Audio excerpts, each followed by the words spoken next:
कल्पना का जादू। जिंदगी में एक ऐसा समय भी आया था जब अपने हर ख्याल पर मैंने अपनी कल्पना का जादू चढ़ते हुए देखा था।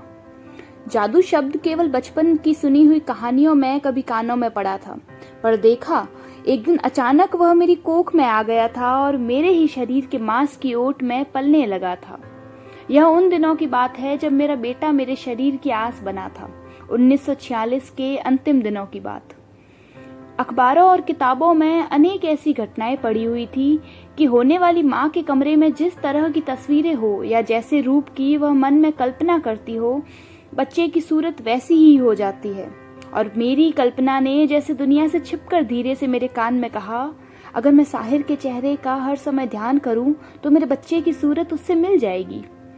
जो जिंदगी में नहीं पाया था, जानती हूं यह उसे पा लेने का एक चमत्कार जैसा यत्न था। ईश्वर की तरह सृष्टि रचने का यत्न। शरीर का एक स्वतंत्र कर्म, केवल संस्कारों से स्वतंत्र नहीं, लहू मांस की हकीकत से भी स्वतंत्र। दीवानगी के इस आलम में जब 3 जुलाई 1947 को बच्चे का जन्म हुआ, पहली बार उसका मुंह देखा, अपने ईश्वर होने पर यकीन हो गया।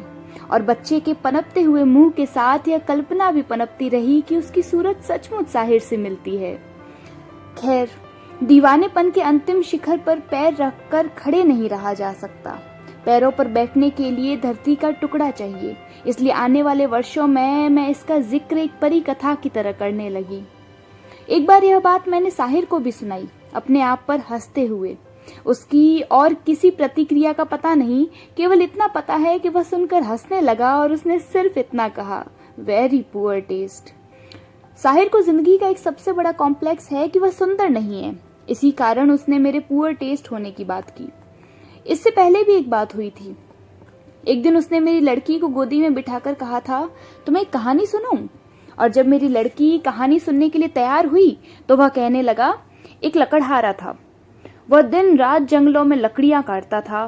फिर एक दिन उसने जंगल में एक राजकुमारी को देखा, बड़ी सुंदर। लकड़हारे का जी किया कि वह राजकुमारी को लेकर भाग जाए। फिर मेरी लड़की कहानियों में हुंकारे भरने की उम्र की थी, इसलिए बड़े ध्यान से कहानी सुन रही थी। मैं केवल हंस रही थी, कहानी में दखल नहीं दे रही थी।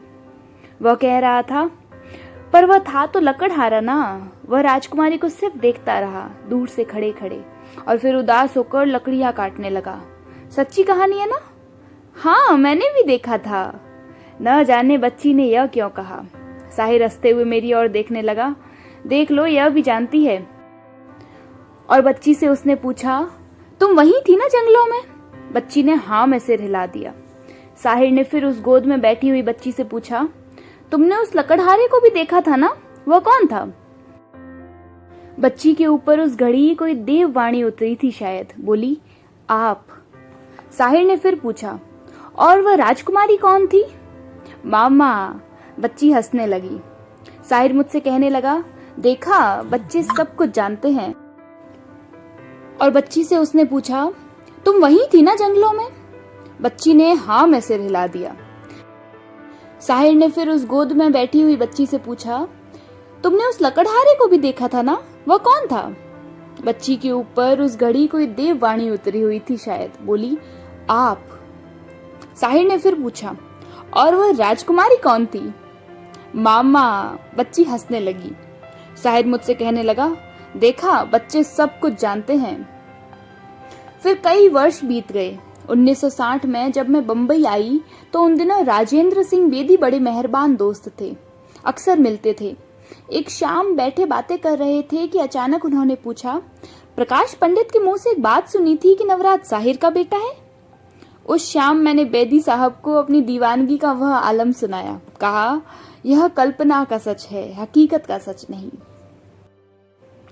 उन्हीं दिनों एक दिन नवराज ने भी पूछा। उसकी उम्र अब कोई 13 बरस की थी।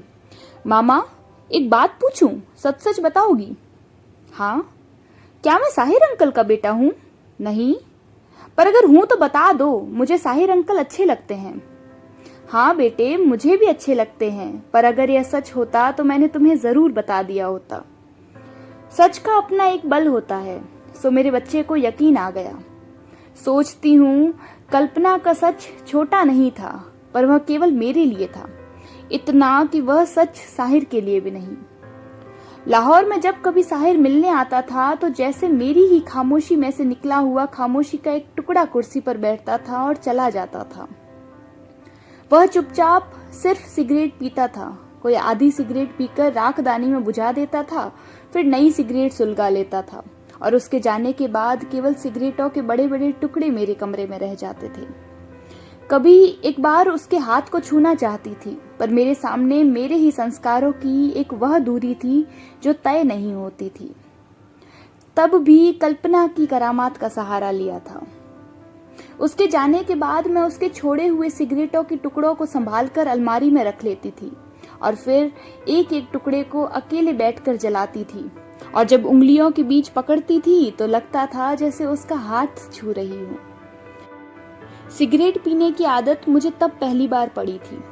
हर सिगरेट को सुलगाते हुए लगता कि वह पास है। सिगरेट के धुएं में जैसे वह जिन्न की भांति प्रकट हो जाता था। फिर वर्षों बाद अपनी इस बात को मैंने एक थी अनीता उपन्यास में लिखा, पर साहिर शायद अभी तक मेरे सिगरेट के इस इतिहास को नहीं जानता। सोचती हूँ कल्पना की यह दुनिया सिर्फ उसकी होती है जो इसे सिरजता है, और जहां इसे सिरजने वाला ईश्वर भी अकेला होता है। आखिर जिस मिट्टी से यह तन बना है, उस मिट्टी का इतिहास मेरे लहू की हरकत में है। सृष्टि की रचना के समय जो आग का एक गोला सा हजारों वर्ष जल में तैरता रहा था, उसमें हर गुनाह को भस्म करके जो जीव निकला वह अकेला था। उसमें न अकेलेपन का भय था, न अकेलेपन की खुशी। फिर उसने अपने ही शरीर को चीर कर आधे को पुरुष बना दिया, आधे को स्त्री, और इसी में से उसने सृष्टि रची।